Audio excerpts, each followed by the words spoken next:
Sa atong tubag sa Salmo, ingon dinhi ang imong dalan o Ginoo gugma o kamatuoran alang kanila nga nagabantay sa imong kasabutan. Nakahibaw ba mo unsay kasabutan sa Ginoo? Nakahibaw mo wa? Di as unang pagbasa, naghimo ang Ginoo og kasabutan. Ingon siya, dinagyod mo nako patyon, pinaagi og tubig. Unsa may iyang ipatay na to? Ha? Patyon taniya, pinaagi og nuclear bomb. Kay karon kuno ang mga nuclear weapons nga gimugna aning mga dato kay mga nasod sa mas Amerika, Russia, China ug uban pang mga nasod ug mobuto kuno na tanan. Matud pa tong akong nakit-an sa Facebook nga eksperto, less than 1 hour hurot ng tibok kalibutan ug kamatay ang tao. Kung mobuto na tanan ba? Naagoy nisulti nato nga scientist manting ito dinhi sa Pilipinas nga og usa kuno kadako kayo nga nuclear bomb sa Russia o sa Amerika nga kun maigo ang Pilipinas 1/3 sa Pilipinas hilis o patay usa lang. So mga tulo ra ta dinhi ka kabam kay sa mapas at mura ra man sa tagtulbok. Unya og mobuto na tanan. Sus Ginoo. Mo na di nata patyon og tubig. Patyon na ta og armas. Karon sige namang pinatyanay. Nya unsa may hinungdan ani? Tungod kay wa na ta magsubay sa daan sa Ginoo. Ang dalan sa Ginoo mao ang gugma og kamatuoran. Gilingiyay mong tupad. Ingna sige kag higugma sa imong silingan. Pangutan na wa man gani manglingi ang kadaghanan. Kana tupad na ginani mog simbaha, unsa nakas imong silingan? Karon wa nay pakabana sa silingan.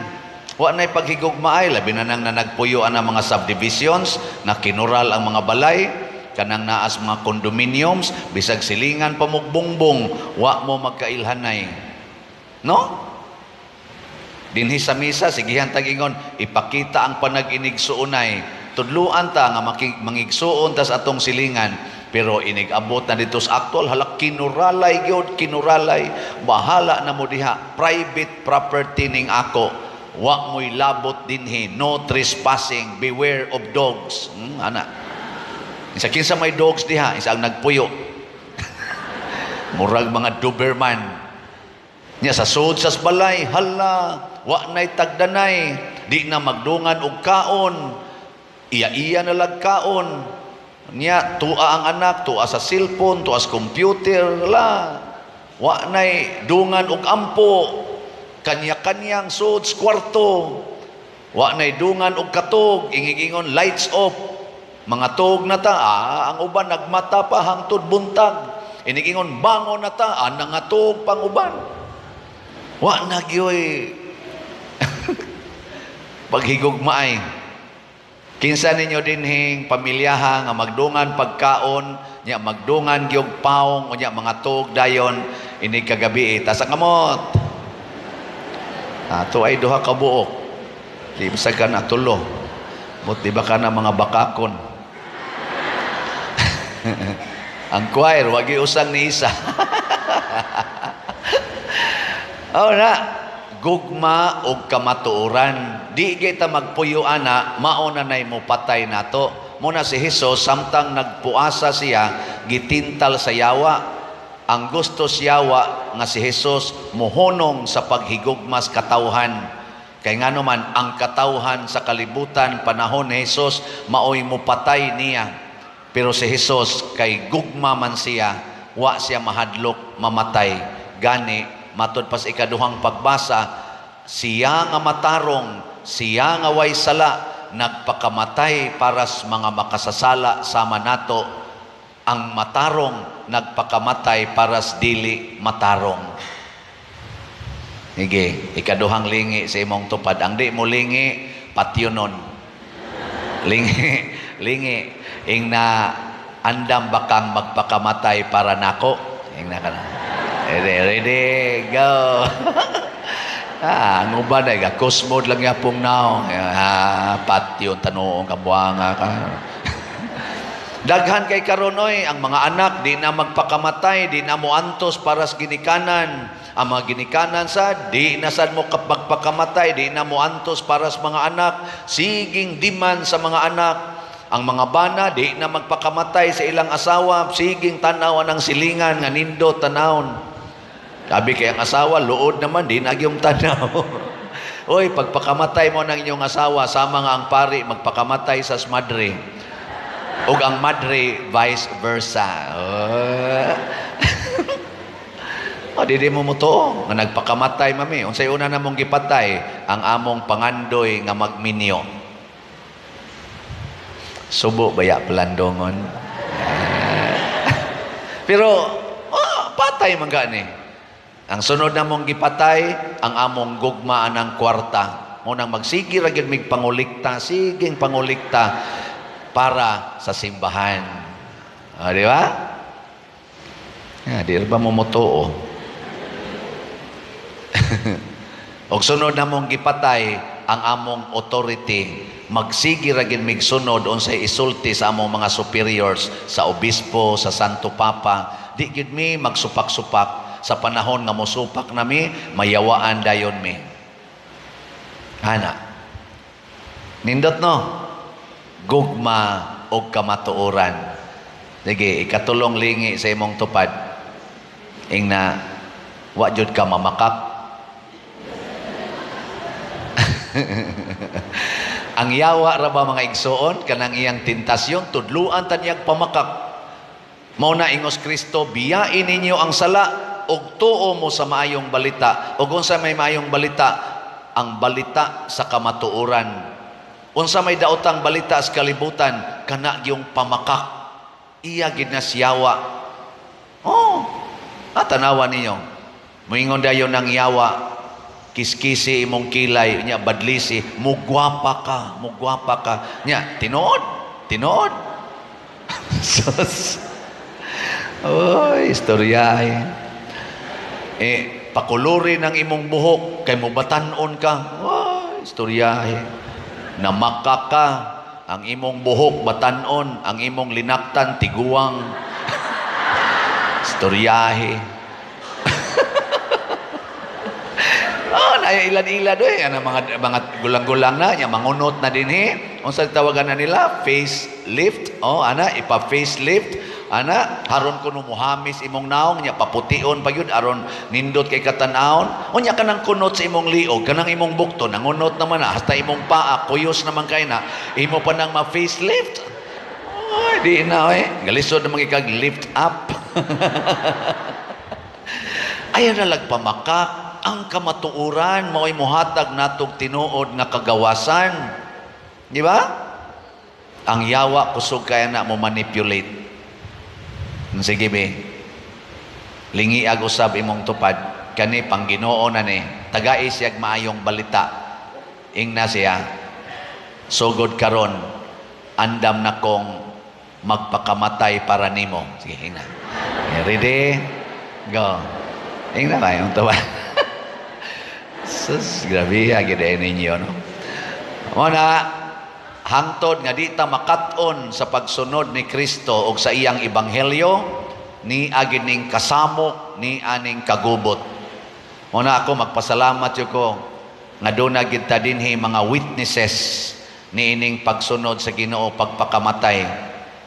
Kakita mos balay ni Cafe o ni Brad Titing, Pipito, tanawa, wa na diha. Nga naman, nisugot sila nga gubon ilang balay para makita ang simbahan. Nawa yo'y hasol. Kamo, bisag pag-irog ang inyong lingkuranan, di yun mo mubalhin atong pabalhinon. Sila, ni balhin o puyo, giguba ilang balay. Atong pakpakan sila si Kape. Talagsaon kay na nga kinaiya. Kana bang andam kong magpakamatay para sa uban? No? Kanindot. Nya, daghan sang namalit na tog slots, mao nang padayon ang atong proyekto. Ang atong slot nga is BF DAG, na anatay halin nga 11,135 ka slots, pero naapay 48,865 ka slots nga available, tag 500 pesos per slot. Gitarget ni nato nga ibayad anang atong kumbinto nga gitukod nya mga Abril nga mahuman na siya. Daghan na kay tarog bayronon. Mao na kung gusto mong malangit, puy ininyo ang kamatuoran, kamong na ay 500 pesos ipalit gidayo na karon si Manaha. Nganong masubo man mo og akong hangyoon. Sige, atong tanawon kadiyot ang update sa atong kumbinto. Hasta ang pagkakita nato ros balay naguba tingali. Kana nausab na ang maong perspective, wa mangyapon ilisis atong IT, agdi lang ato lang siyang pasayloon.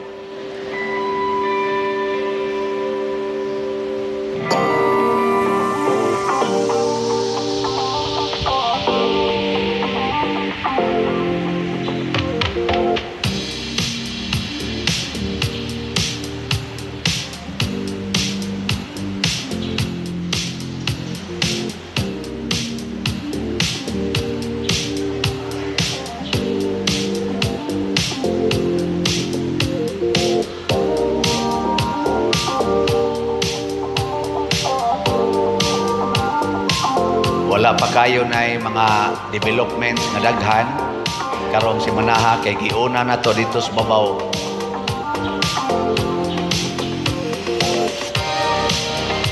Pero gahinay-hinay na diha o pamintal, tingali karong mga si Manaha mag-tiles na po. Ano naga-tiles na diha? Nahinay nag-tiles atong social hall. Ang third floor, mga kwartos pare or mga guest rooms, nag-anam-anam na sa kakompleto na.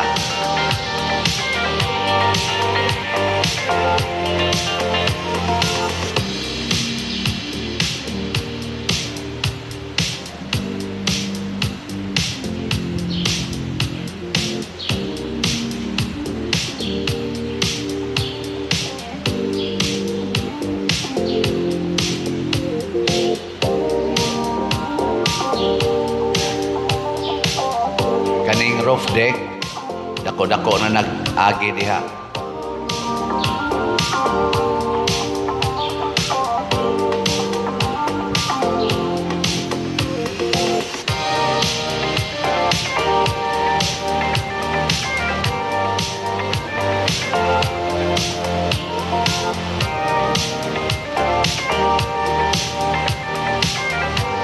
Ano na iyang tiles.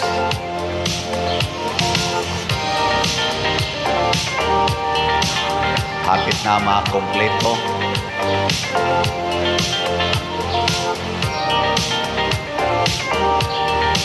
Mauna na ang balay ni Kape.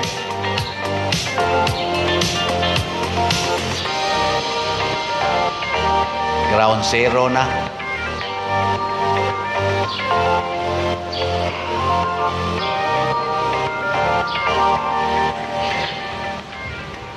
Salamat kaayo, no? Pakpakan. Tinuod, slat-slat lang ng inyong gipanghatag pero makamugna na og dagkong mga butang. Kanindot di ay kon maghigugmaay kita. Nya naa sa taroy special slot nga Divine Cleansing, Healing and Strength or DCHS para ni sa atong pagsaulog sa Holy Week o sa atong pista dinhi. Duha ka activities ni siya. Nya na maligya taning special slot nga DCHS nga tag 200 pesos per slot. Kutob ni sa atong pagsaulog sa pista Abril 13. So palita po ninyo Nya nagsugod man ta ni pag Ash Wednesday, 30,000 ra ni ka slots atong gibaligya, tag 200 pesos per slot. Nya as of yesterday nakahali na ta og 469 ka slots, naapay 29,531 ka slots nga available. Nya naa sad ni siya 22 slot challenge nga tag 4,400 per challenge. Pwede sag i-round off of 4,500. Nganong 22 man tungod kay ang ato rong selebrasyon ika-11 nga Holy Week, ika-11 nga pista celebration as parokya. Unya i-times 2 nato, 11 times 2 equals 22 times 200. Di na mo ka ba multiply mo lagi na 4,400. Sige, atong pakpakan ang namalit ni ining maong slot. Salamat kayo. Ang ato sang cooperative nga mo'y mohandol ana dihang atong dakong project para sa atong kaning columbarium. Although daghan pa kitag maagian ana nga mga legal requirements, pero padayon tag paningkamot. So hapit na sad ma-final ang atong registration. Hopefully few days from now ma-final na unta. Niya padayon tang mudawat og mga investments ang mga nag-pledge nato. Ubay-ubay man tong nag-pledge pagka January. Atong hangyoon nga i-remit ng inyong mga pledges kung available na. Niyag na gusto pang mo invest aning atong DSAP nga tag 500,000 pesos na amoy idol diha nga 500,000 ibutang lang usana dinhi kay ato nang gamit-gamiton sa atong pagpadayon, pag-andam, pagtukod sa atong kaning atong columbarium, no? Atong pakpakan sad ang namalit og ni-invest niini. Salamat kaayo. Abot na nig 162 ka slots ang atong DSAP. Nya nakatukod na sa tag mga balay, ginamit ang atong sitiyo. Nakapuno tag tulo ni atong niaging semana, atong tan-awon sa makadiyot kay bunga nis atong paghigugmaay. Mao ni ang ika-48, mao na siya ang before, o niya ang sunod, ang after, mao na nay iyang naong. Nya ika-49, mao na naong sa before. Nya ang after mao na nay naong iyang balay. Nya ang mao buto na ika-50 mao na siya ang before. Nya ang after mao na siya lipay kay siya, no? Popariha ra gyapon sa before. Okay na nindot na to kayo, no? Atong pakpakan atong mga panday. So 50 na kabalay ang atong natukod, 60 to ang akong gitarget kay tungod sa akong pagka 60 years old napo nalay ko ang basig makumpleto na ni, pero 140 gina ang atong gidawat nga atong ayuhonon. So sige lang gitag padayon basin inig pista pohon human-human na ginang 60 or 140 baka.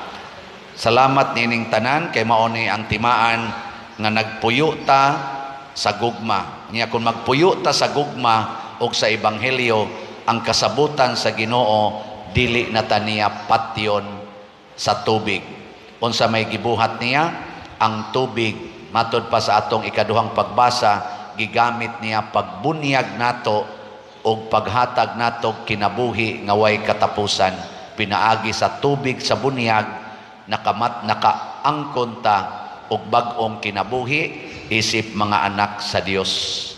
Sige, katapusang lingi sa imong tupad ing na sugod karon ang kuno natika nga akong igsuon. Sige na. Ako na kang igsuon kay mga anak tang tanan sa Ginoo.